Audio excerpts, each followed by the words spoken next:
Hello, everyone. Welcome back to the Hard Things Podcast. This is your host, Blaine Burgess, and today is a very special episode for all you teenagers out there. It's episode 69. Very, very special. And today's topic is the sixth chapter of the Leonardo da Vinci book. It is all about the body.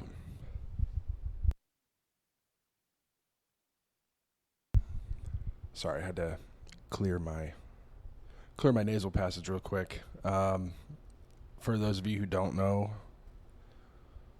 it is presently, I think, November 13th, 14th, Friday, November 14th. I'm a week behind with this episode, and we'll be posting episode 70 very shortly, this weekend, most likely, before Monday, which is my 35th birthday. And it's special for a lot of reasons.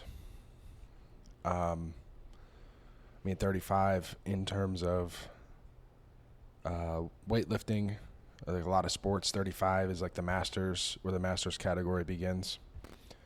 And I don't feel like a master of life, but I do feel like I'm on my way to mastery of a lot of things. And I do feel like I've mastered the art of pursuing mastery, which is a very meta thing to say at this point. Like when it comes to knowledge, experience, demonstration, like we've talked about a couple episodes ago. I feel like I'm starting to master the art of actually living life instead of, kind of being afraid and sitting on the sidelines. So 35 is better now than never. Maybe a little bit late, but it also gives me a great appreciation for the opportunity I have, the next 35 years. At the end of that, I'll be 70. Hopefully, big thriving family will have made an impact in my community somehow. So I've started to think about that a lot. Is like, what am I going to do in the next 35 years that's going to, push that along? I can kind of I can visualize the end state in my mind. So what is it that I'm going to do in the meantime that's going to make that happen? Anyways, I don't want to get too poetic about my upcoming addition to my age. But anyways, like I said, today's episode is about the body. It's a little bit fitting. As I approach 35, I mentioned weightlifting and sports in general. It is true that your body does not perform the way that it used to. But maybe another thing that I've mastered is my interoception. Being able to sit with and feel your inner state, your feelings, your hormones, blood pressure, temperature, like all these things about your body are always changing, and your body's always trying to regulate and level out. Because stability is how we fight the slow march of time and entropy. Chaos will reign if you let it. So, really, that's a little bit what today's episode is about. And like I said, it is interesting, me turning 35 and essentially being faced with my not quite mortality, but just like the feebleness of the human body. It is powerful in a lot of ways, but as it starts to degenerate, you can feel powerless. And I think really what's happening to me in my body right now is challenging me to level up, whereas, before, I think I was using like a broadsword, like an old night to deal with my problems, to hack at the problem. And that sword is heavy, and when you make contact, it's really satisfying. But also, there's a lot of times I would swing and miss, and the result was, less than desirable. I mean, imagine a big broadsword, and you just slap somebody with the flat side of the blade. Like, it hurts, but it doesn't really cut them. It's not really effective in terms of war. And sometimes you swing it, and that's what happens. And I think really the challenge I have before me is to find the scalpel. So the scalpel is very small, precise, light, very sharp, very efficient. And in reality, I can swing a broadsword 100 times and use a scalpel 100 times, and the cuts from the scalpel are probably going to be super consistent. And obviously it's easier to wield, and you can just be surgical with it. I mean, it's a surgeon's tool. So I think as we get older, it's an opportunity for us to become more efficient, for us to master, what we do with the body, for us to tune in to our body. When I do workouts now, a good example the other day, for Veterans Day, CrossFit.com, the workout was Chad. And the workout Chad is 1,000 box step-ups for time with a weighted vest. And for men, I think it's 20-pound vest and 24-inch box, like 2-foot box, which for most people is nearly full hip flexion. Like you're stepping all the way up and doing it 1,000 times. That's Chad. And so in the past, I would have held myself abundantly accountable, which is a good thing. But I would have worn the 20 pounds, I would have done a 24-inch box, and I would have suffered. And part of that suffering would be the inevitable breakdown of my SI joints. And every time you come down with that extra 20 pounds on your back, on your Achilles tendon, you're doing yourself a disservice rather than a positive, a workout, a good cardiovascular and muscular challenge. So what I did instead, I did 20-inch box. I did 300 step-ups in no weighted vest because I have a little bit extra on me right now. A little bit. Your boy's a little bit fluffy. And it was a good workout. It was good, not great. And I did do another workout. It had some other elements in it. But in total, it was probably less than 45 minutes of a workout. It's certainly not what I would have done in the past. But I would argue it's what I needed that day. And you got to be perfect for what you need that day. And what you need day-to-day changes. What you need month-to-month changes. And so like I said, you can tell I put a lot of thought in this. It's a worthy challenge. And I've been thinking about this stuff for years. So now when it comes to doing it, it seems like I'm putting so much thought into this, but when I made that decision, it's basically a split second. And the faster and more accurate you can be with that type of thinking, the more you can do elsewhere, or you can do yoga and meditate and clear your mind, so make decisions fast and then just clear your mind. And that's ultimately going to be the best way for you to get the most out of life. We only have so many energy points per day. And obsessing over something that, is important, but also isn't, at a certain point, it is important and it is helpful. But then if you kind of spin out about it, now the workout becomes a negative in your life, versus a heavy, heavy positive. So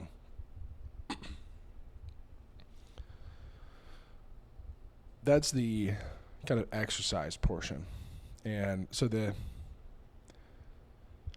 book about Leonardo da Vinci talks about how he was kind of a physical specimen. He liked working out. He liked building his body, and he was gifted apparently with good looks and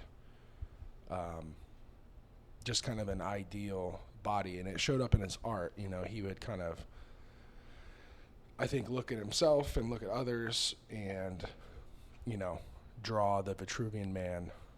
You kind of become obsessed with the body and perfection of the human form,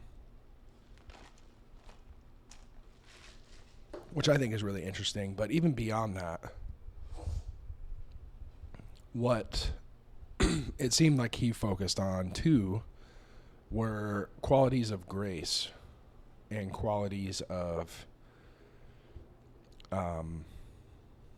like wholeness. And what I mean by that is, like, for example, right now in school, I am in a class called clinical neurology. And what it is, sorry, I just keep having to clear my throat. Let's see if I can avoid that the rest of this episode.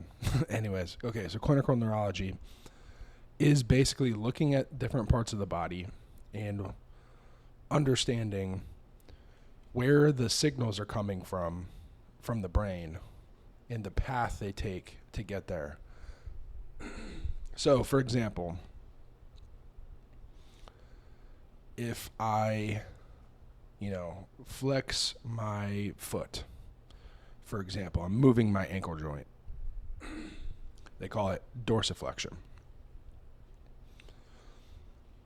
So there's a nerve that fires those muscles that dorsiflex the foot, including tibialis anterior.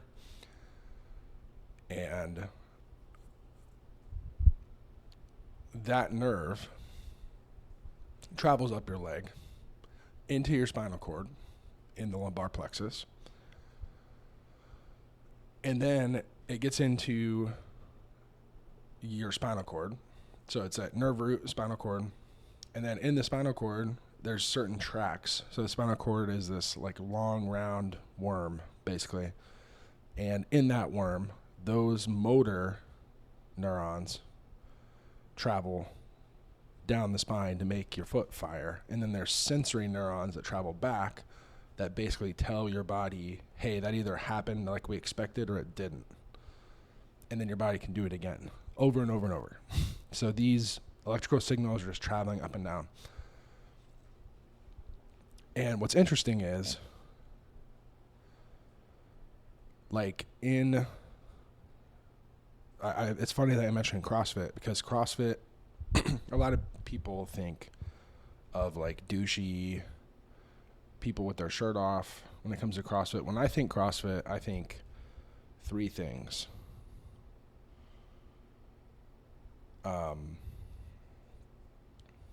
I think physiology and biochemistry. So CrossFit understands how the body uses fuel, creatine, phosphate, glycogen, and oxygen. And it's honestly genius. Like the way that the workouts are structured, all three energy systems of the body are triggered in different ways. That makes you more metabolically flexible and able to use energy and ultimately more healthy. I also think of what I'm currently searching on my phone. And I'm just failing. I should have had this pulled up. Sorry, people. All right, so we had the foundational movements, but that's not what I'm looking for. CrossFit skills. Here we go.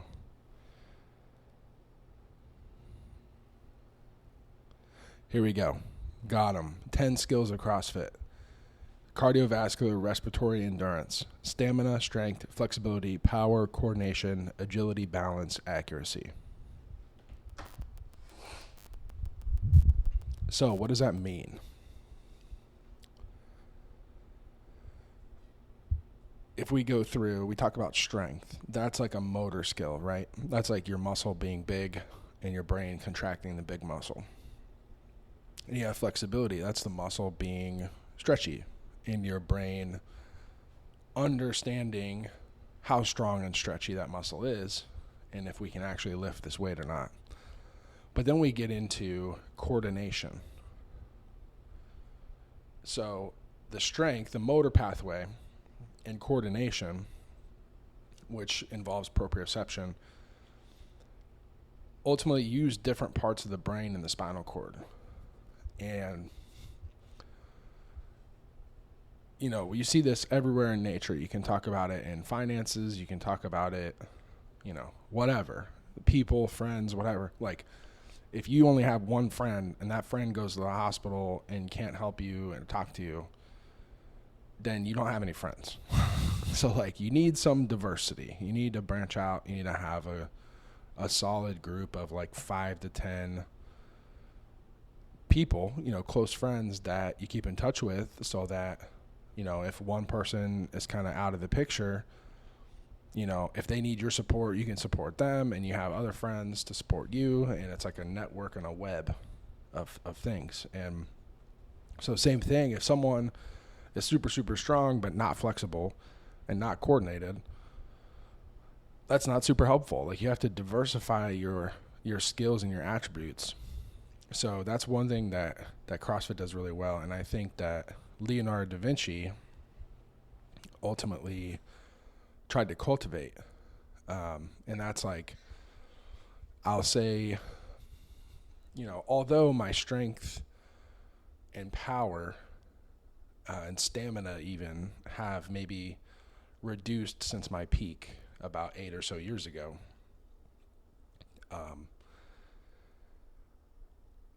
was able to squeeze out like another year of weightlifting based on flexibility.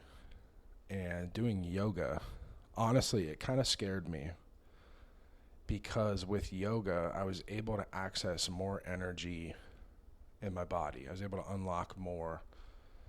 And I just didn't quite know what to do about that. You know, it felt like I lost some strength and power and exchanged it for flexibility. And I was a more balanced human being, but it just wasn't what I was used to. And then now I would say I'm in a phase where I've kind of lost some of that flexibility and strength and power. And I can tell you what I'm craving right now is getting that flexibility back. You know, the strength and the power, I don't really miss all that much at this point. Like, I just know my body. If I'm being honest, I sat down and listened to my body, and it says, you're done trying to hit PRs. Like, I've already lifted the most weight I'll ever lift in my life. And I feel at peace with that.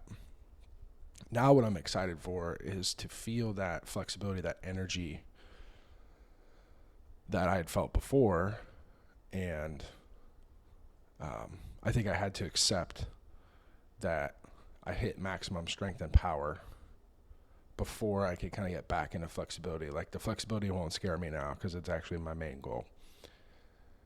And coordination, agility, balance. So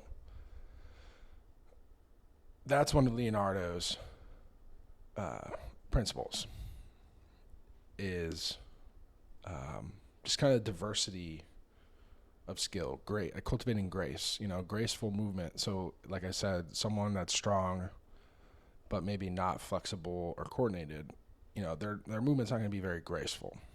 You want to have strength and power, but not at the expense of accuracy. So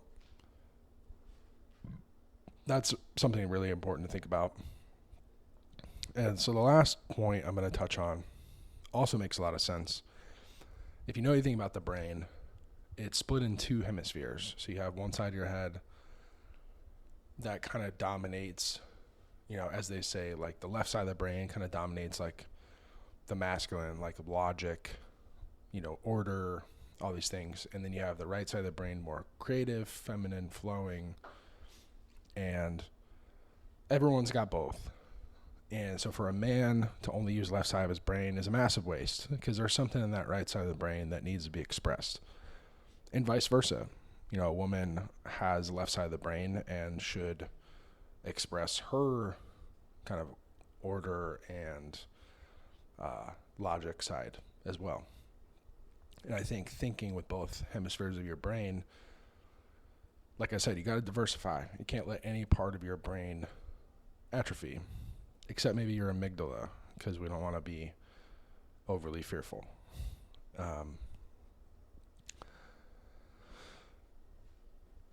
But one thing that helps, all the different spinal cord tracts for different senses and motor units and everything, there are some that cross kind of in the spinal cord roughly, and then exit your intervertebral foramen at each vertebrae level, and then goes out to different parts of your body.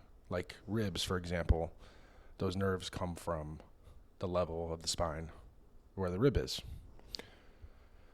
And like we were saying, the legs, you know, lumbar plexus goes out to lumbar IVF and down your leg and powers your leg. So you could imagine, humans are all, nobody is perfectly symmetrical, but asymmetry can cause issues. Like right now at school, I have a case study where a gentleman, he's a veteran, he got blown up in Iraq in 2010, and his left knee is kind of a mess. And he's had surgeries to remove bone and all kinds of stuff. And ultimately what's happening is the knee is causing issues in the hip, is causing issues in the lumbar spine. And it can go both ways. So lumbar spine can cause issues in the knee and below, and the knee can cause issues in the hip and lumbar spine. And right leg can be completely fine, or right leg could be taking the brunt of the damage. Or there could be pain in the right leg because the left leg's not doing its job. So I say all this to say that coordination and accuracy is kind of an interesting thing to think about, especially in terms of ambidexterity. So ambidexterity is being able to use both hands to do anything. So if we write with our right hand, imagine trying to write with your left. The only way to do it is to do it a lot, practice it, get better at it. And the reason that works, the reason humans are so powerful is we do work, we go to sleep, we wake up, and we're kind of magically better at the work. Well, not really magic. Those neurons, the cells in your brain, are building pathways for you to do it faster, better, stronger, harder. So that's really, really important. I had a doctor growing up that encouraged my mom to make me brush my teeth with my left hand and all kinds of crazy stuff. And it never really stuck. I never really spent the time to do it because it seemed like kind of a silly waste of time. But the more I go on in life, you know, a good example is like chiropractic adjusting. Like I have to use both hands to do the same movements. You know, if I have a patient with an issue on the left side, I got to use my left hand to fix that issue. And my left hand's not exactly the most coordinated compared to my right. So some adjustments I can do with my right hand, I can't do them yet with my left. And it's very common. Like it's a chiropractic issue for a lot of people. But it's something I got to work on, and I have to spend the time with that left hand to bring it up to speed with the right. And I honestly have to do other stuff to kind of fix that. I got to do things that require me to coordinate both hands at the same time. And it's just a skill. I think a lot of people that I'm in school with, you know, kind of bump up against this problem and they get frustrated, just like I do. And it's okay to be frustrated, but what I found is the more that I work on my left hand, more confident it gets. And it does get better. Like, that's just how human beings work. Like, you can fix it. So very, very important to fix it. So yeah, that's really what I have to say about the body. I'll end by saying that I think yoga is the ultimate expression of the human body, in a lot of ways. And you can use weights and kind of make it, that a combination of basically CrossFit and yoga is, like, for me, what I'm going to be doing the rest of my life. For all those reasons that I mentioned, these things work on diverse abilities that the body has, and ultimately will be the most fruitful, for health, and maintaining your function well into old age. Being 35, I do think about what I'm going to feel like when I'm 70, and all that basically just hinges on the work that I do now. So with that, I'll leave you guys. I'll record this 7th episode of this series, little series season finale, and get it posted here pretty soon. But until next time, I hope you enjoyed this little ramble about the body, and later.